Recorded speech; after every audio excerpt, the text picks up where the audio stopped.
Wow, guys, Tom Homan tells you exactly step by step what AOC has in store for herself. You guys gotta check this video out. This is one you don't want to miss. So before that, I need you guys hit the subscribe button if you're new to the channel so you don't miss none of the latest videos I post. Let's get right to it. Now is border czar Tom Homan. Tom, it's great to have you. Thank you so much for being here. The arrests are up, and yet you still get pushback from the sanctuary cities. How significant is that pushback, and is it stopping you from doing your job? Oh, it's absolutely not going to stop us. I mean, it makes our job more difficult, makes the job more dangerous. I mean, the numbers, as you said, we're more than twice the numbers as Joe Biden had a year ago from today, and the vast majority of them being public safety threats. But am I happy? No, I want more, because we had, last count, we had over 600,000 illegal aliens with criminal convictions walking the streets of this country. So we got a lot of them to find. But sanctuary city makes it difficult. What's most concerning, though, it makes it more dangerous. When we can arrest a bad guy in a county jail, if one officer arrests one guy in the safety and security of county jail or a state prison. But when these sanctuary cities release a public safety threat back into the public, which on its face is just ridiculous, it's more dangerous for the ICE officers to make that arrest. It's more dangerous for the alien, and it's certainly more dangerous for the communities. Releasing a public safety threat back in the community is just dumb, and it puts the communities at great risk of more crime. So we want to work with the sanctuary cities and get into the jail. Give us access to the guy that you locked in a jail cell. That's who we want to talk to.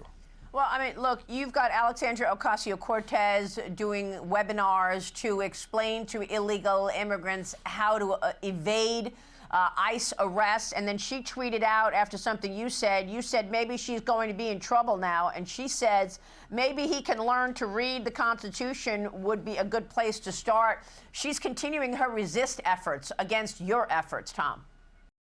And this woman, Alexandria Ocasio-Cortez, however you say her name, he has a net worth of $20 million. You should be investigated. We should dig deep into your finances. You need to be in jail. So you're basically telling someone how to get away with robbing a bank. That's a crime within itself. I don't know why people want to keep protecting these illegals when they're getting a lot of aid that a lot of Americans aren't getting. Let's keep going, guys. Look, I forgot more about the Constitution and immigration enforcement as you ever know. I mean, I had to educate her during congressional testimony that entering the country illegally is a crime. So, exactly. Whatever. But what she needs to do is read the statutes enacted by Congress. Title 8, United States Code 1324, United States. Title 8, United States Code 1324 and 25. That's what she needs to read, because it's illegal to enter this country. It's a crime to enter this country illegally. Not only that, when you harbor and conceal and impede law enforcement, that's a felony. So what she's doing, she says she's educating them as to the constitutional rights, and we all know they got constitutional rights. But what she's really doing, you and I and the rest of the country knows, she's trying to teach them how to evade law enforcement. Now, I just said, well, out of the gate, we're concentrating on public safety threats, national security threats. So she's educating those in the country illegally with a significant criminal conviction, public safety threat. Don't open your door, don't dot the I's. Here's how you invade law enforcement. Let's hope she's not educating the next person who gets out and murders a young college student in Georgia. I mean, these are bad people we're looking for. So she can call it education all she wants, but we all know it's about evading law enforcement. These people have been ordered removed. The people we're looking for right now have final orders. They're criminals. They're in the country illegally. A judge has ordered them removed. They become a fugitive. And these are the folks she's helping? So I've asked the Department of Justice to look at this. Where is the line on impediment? Where does that fine line so we can instruct ICE officers what they can do when people don't open the doors or try to evade their arrest? So I simply asked DOJ, give me a legal opinion, because every Department of Justice will interpret things differently. What is the legal opinion on impediment? And we'll see what happens. We need to get her arrested immediately. She already committed her felony. Everybody wants to be on Trump's top. Everybody wants to go after Trump every week and try to make something new to go after this man. Why aren't we going after these people that are literally breaking the law for people that are breaking the law?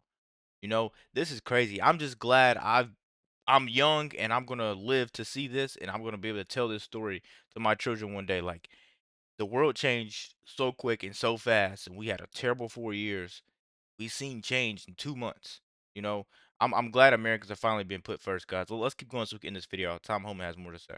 How significant are the businesses that the dangerous cartels have started up in America? I'm talking about the human trafficking businesses, the safe houses in several cities in this country, and the stash houses, as well as the drug cartel business. How significant has that business become that the drug cartels are running inside America? Mm. Look, the drug cartels are like a Fortune 500 company. Some of these drug cartels, the Jalisco cartel, they're operating in 43 nations, 43 different countries around the globe. They used to be, back in my day when I was an agent, they were responsible for, smuggling drugs into the United States and to our major cities, and it'd be distributed by local gangs. Now they have a footprint in every major city in this nation. They have taken over the distribution channels within the United States. They have a strong foothold here, and that's why we're concentrating. We're concentrating on drug cartels. We're concentrating on TDA, Tren de Agua. I'm not going to be happy to every single one of Tren de Aguas out of this country. They need to be eradicated, along with MS-13. Well, this is why President Trump, again, he proves every day why he's the greatest president in my lifetime. He designated them terrorist organizations. Why did he do that? Because they've killed more Americans than every terrorist organization in the world combined. They've killed thousands of journalists and law enforcement in Mexico. They've killed thousands of citizens. They're acting like a terrorist organization. They've killed more Americans than any terrorist organization. So President Trump did the right thing. Designate them a terrorist organization. We'll bring the weight of the world on them. President Trump will wipe them off the face of the earth by the time he's done. And that has allowed you to get tougher on them because he has deemed them terrorist organizations. Absolutely. President Trump. Look what this president's done in just the first month of him being in office. Illegal crossings on the border are down 90%. 90% in just a matter of a couple of weeks. And what does that mean, Maria? It means less people are dying crossing the border. Less Americans are dying from fentanyl overdoses. Less women and children being sex trafficked across that border. Less terrorists are getting in. President Trump has taken incredible action on the border. We're already at a high state of security on the southern border. We're arresting twice as many illegal alien criminals that Biden did. We're on a lightning speed to do what the president promised the American people he would do. Tom, thank you so much for your efforts. We're watching your work. We so appreciate your time this morning. Man, I'll tell you guys this right now.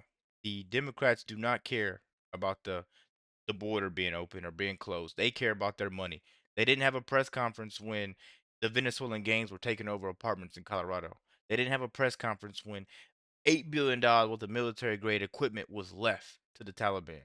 They didn't have a press conference when they lied about inflation for 4 years. They're only holding press conferences now that their money is being tied up. They're being investigated. You can't send money over here to Taiwan for transgender studies. Let me know what you guys think about this quick video. Be sure to like, comment, subscribe if you're new. And as always, let me know what you react to. We're out.